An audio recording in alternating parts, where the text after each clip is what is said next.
You're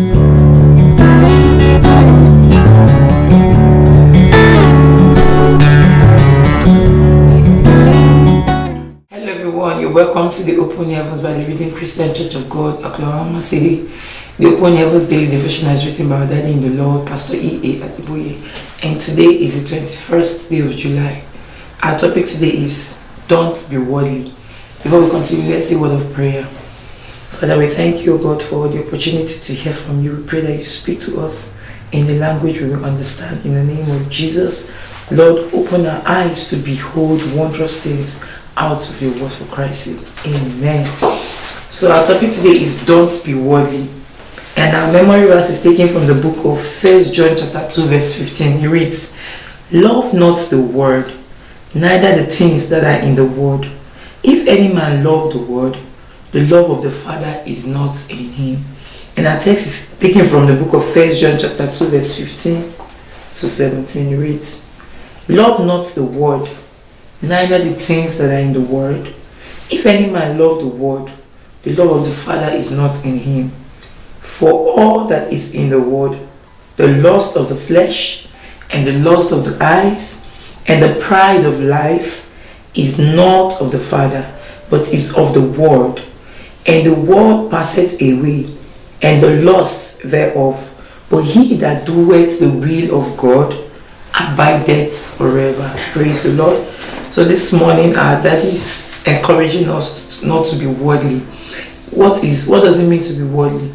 To be worldly means to enjoy the things of the world, to enjoy the pride of life. Just like where we read in verse 16, it says, For all that is in the world, the lust of the flesh, and the lust of the eyes, and the pride of life, those are worldly things. And if you find yourself doing such things, that means you're living a worldly life. The Bible says that he that is a friend with the world is an enemy with God. This morning, God is calling us to order. What are those things that you enjoy doing? What are those worldly things that you enjoy doing? This morning, the Lord is calling you to let go of them and hand over your life to Christ. God will help us in Jesus' name. Amen.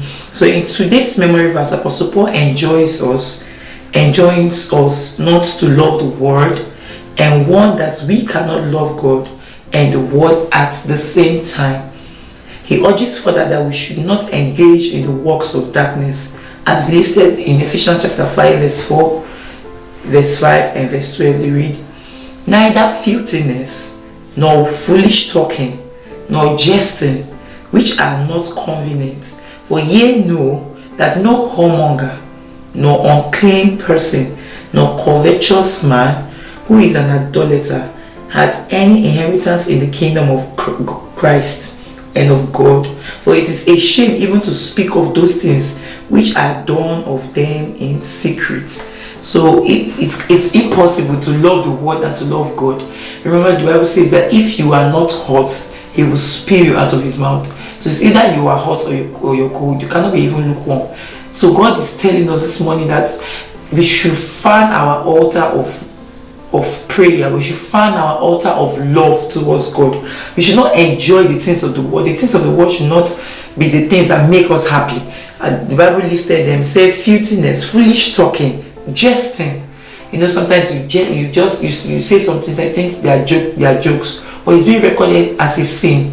So God is calling us to order to live a life of righteousness, to serve God not just by going to church, but serve God in spirit and in truth. Be conscious about your spiritual life and your spiritual growth. So why, however, are there thieves in the congregations of churches today? Why are harlots in the choir? Why are extramarital affairs now commonplace among believers?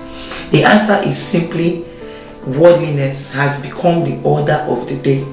The get-rich-quick spirit is holding sway among believers who have forgotten Paul's counsel to be content with what they have, according to the book of 1 Timothy chapter 6 verse 6 to 11.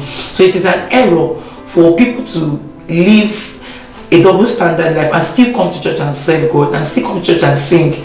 Our daddy listed some things. He said, why are harlots in the choir? Where is our conscience? Where is the place of the Holy Spirit in us? Why are we comfortable committing sin, yet we come to church and lift up holy hands? Are you that person? May the Lord help you to turn around this morning in the mighty name of Jesus. Amen. The end justifies the means. Philosophy growing in the church today is contrary to the word of God that says everyone shall give account for his or her own action. The Bible says that, according to Romans chapter 4 verse 12, everyone will give account of their action. Everybody is responsible for their action. If the trumpet sounds today and we face judgment, the Bible says we will give account of every word that comes out of our mouth. So God is talking to us now that you're alive. Now you can make a U-turn. Now that you can turn around, you can go ahead and ask God to help you, and He will help us in the mighty name of Jesus. Amen. So another reason for growth of worldliness in the church today is that the children of light have made our places of worship comfortable for evildoers. Many believers are now living lives of deadly compromise. Integrity is now considered old school. People think that when we say Jesus Christ is coming soon, that is like an old saying. It will never come to pass. That's not true. Jesus Christ is coming every day in the life of as many that have finished their work on earth. If you close your eyes in death, you meet your own Jesus Christ. And of course, the Bible says that after death comes judgment. So this morning, I like us to just make a U-turn, take a decision, call on God, study the word of God, make out time to read the word of God, to pray, to build your spiritual life, so that when the enemy comes, when the enemy throws his fiery dart against you, you have the word of God to, as a shield to withstand them. God will help us in Jesus' mighty name. Amen. So how can we change this situation? The Bible says in Ephesians chapter 5 verse 7 to 8, be not ye therefore partakers with them, for ye were sometimes darkness, but now are ye light in the Lord. Walk as children of light. Walk as children of light. Anything that you cannot do in the light, anything you cannot do where people are, it is an error for you to do them, especially if they are not approved by the word of God. Are you a young lady? Whatever you cannot do in the presence of your parents, it is an error for you to do them. A young man, whoever you are. So God is calling us to live a crystal clear life, a life that will glorify God, a life that will please God. Now that you can breathe, now you can hear, now you can understand, God is calling us this morning to make a U-turn, and I believe that God will help us in the mighty name of Jesus. Amen. The Bible in Romans chapter 13 verse 12 to 14 says, the night is fast spent, the day is at hand. Let us therefore cast off the works of darkness, and let us put on the armor of light. Let us walk honestly and in the day, but put ye on the Lord Jesus Christ, and make not provision for the flesh to fulfill the lust therefore. So how can you withstand this word that's filled with evil? How can you live a life that glorifies God? How can you live a life that is not worldly? The Bible says in Romans chapter 13 verse 12, it says, put ye on the Lord Jesus Christ. That is a very powerful mystery.